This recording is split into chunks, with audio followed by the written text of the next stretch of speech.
The Zack Files through the medicine cabinet. Chapter 1. I'm what you call a pretty normal kid. My name is Zack, which is a pretty normal name. I'm 10 years old, which is a pretty normal age. I have normal brown hair and eyes. I have slightly crooked teeth, which is normal at my age. And I live in a big apartment building in New York. I always thought my building was normal, at least until the thing I'm about to tell you happened. I've got to admit, I've always been interested in weird stuff like dead people crawling out of their graves at night, or guys who stare at you and then suddenly their heads explode. I haven't actually seen those things, but who am I to say they couldn't happen? Anyway, the time I want to tell you about happened at the beginning of spring vacation. My dad arranged to take me down to Florida. We were going to visit the New York Yankees at their spring training camp. My parents are divorced. Part of the time I live with my dad. He's a writer, and he gets to do lots of cool things, like go to spring training and then write about it in a magazine. I can't believe he gets paid to do this stuff. Neither can he. Saturday morning was when we were planning to leave. I was so excited I woke up at about 6 a.m. The minute I opened my eyes, I realized something. I had forgotten to put my retainer in my mouth before I went to sleep. Where the heck was it? A retainer, in case you don't know, is braces that you wear on your teeth at night. I don't exactly love my retainer. It's made of wire and pink plastic. It's really gross looking, especially when you take it out and put it on the table at lunch. My dad hates when I lose my retainer. They cost $1,200, I think, or $112. I forget which.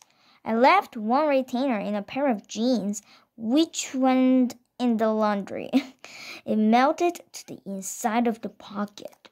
One got chewed up in my Grandma Leah's garbage disposal. Another got flushed down the toilet.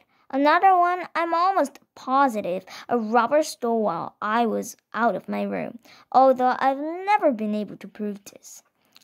All in all, I have not lost more than 7 of them, 8 tops.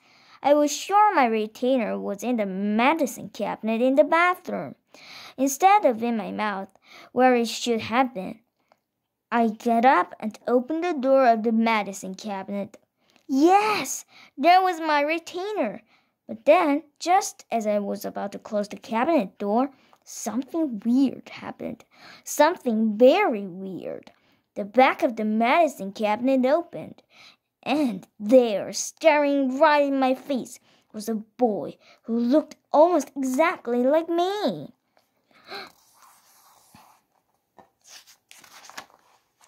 Chapter 2.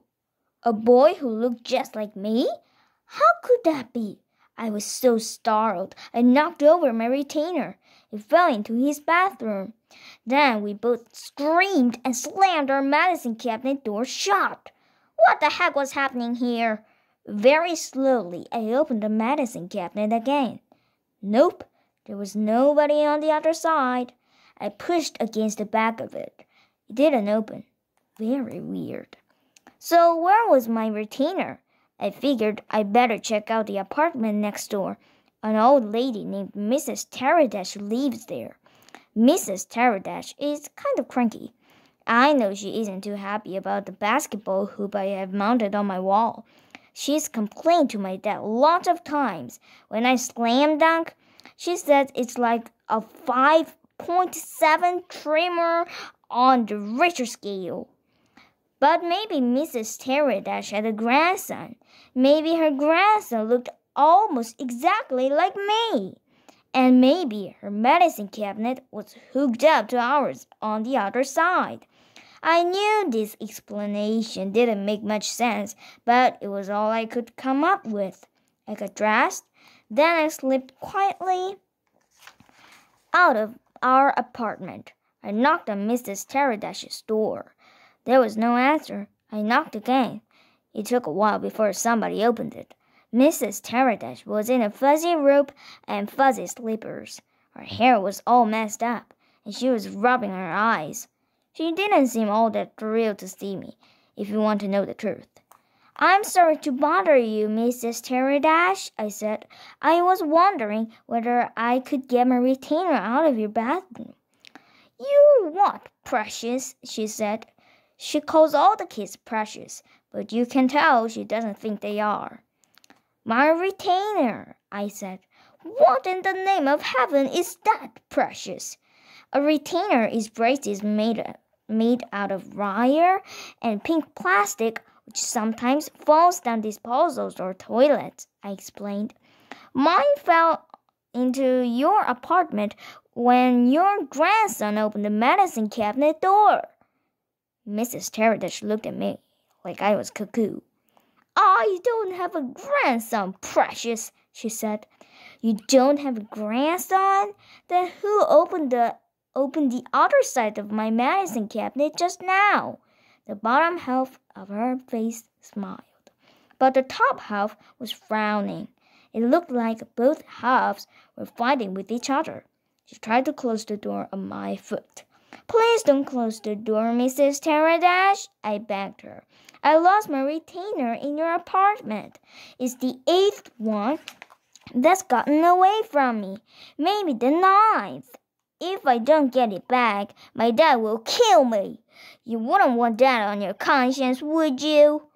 She opened the door and looked at me. "What do you want?" she said. It was more hissing than talking, and she seemed to have forgotten the word precious. "Just my retainer," I said, "which the boy who's not your grandson will tell you fell into your bathroom from my medicine cabinet. Please just let me look for it." "If I let you look," she said, "will you go away and let me get back to sleep?" "Yes, ma'am," I said. She sighed a deep sigh. Then she wheeled me into the apartment.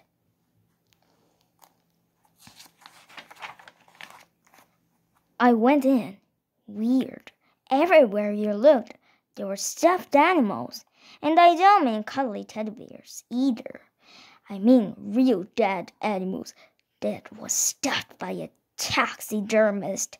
Squirrels, rabbits, beavers, chipmunks. They were all frozen in weird poses, and they stared at you through their beady glass eyes. They really gave me the creeps. I hurried into the bathroom and looked around. There was no retainer on the floor or anywhere else. I opened the medicine cabinet. I pushed against the bag. It didn't budge, so I closed the medicine cabinet door. "Satisfied?" she hissed.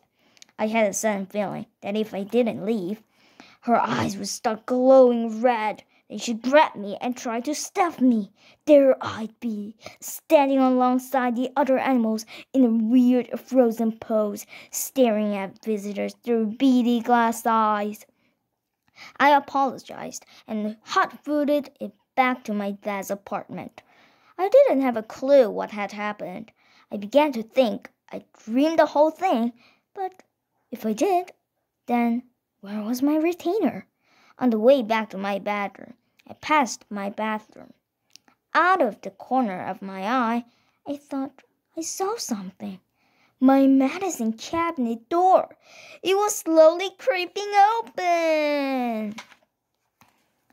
Well, what happened to Zack's medicine cabinet? We'll find out next time. Did you like my story? Then push the thumbs up sign or the subscribe button. Bye!